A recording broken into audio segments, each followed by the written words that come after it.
Binuklatya ngening February 25 ing panibayong bie lumang bage alang panugse salvage art exhibit king Culture Shock 2.0 king Sandra Mall Angeles City king Pamakisan Metong king Alaya Center. Bida king exhibit reng obrang sining agagamit reclaimed at salvage materials. Papakit na reng obra reng tema ning reclamation, resilience at transformation. Meto nga pa magmasusi king creativity, komunidad at diwa na ning survival. King opening program miyang mensahe ing tubod ning Alaya Center at Culture Shock 2.0 kaya bereng bisita. Tinukyan niya itining meto nga drum circle apeni muna ng Ace Musni ning Timawa experience at interactive art activities gamit ing found at salvage materials.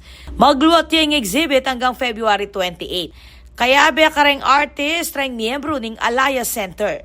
Kapag nasaning inisyatibong iting pasik na nga ng community arts development at cultural tourism king syudad kapamilatan ng pamamye inclusive space nung nuka rin apapakit at apapasya inkwento ning pasibayong pamanalakad at pamagbayo. Amuyutan lareng ang ilenyo na pasyalan niyang exhibit, suporta ng local art at subaybayan niyang Culture Shock 2.0 at Alaya Center para kareng aliwapang detalye kaugnay ng Arts Month 2026.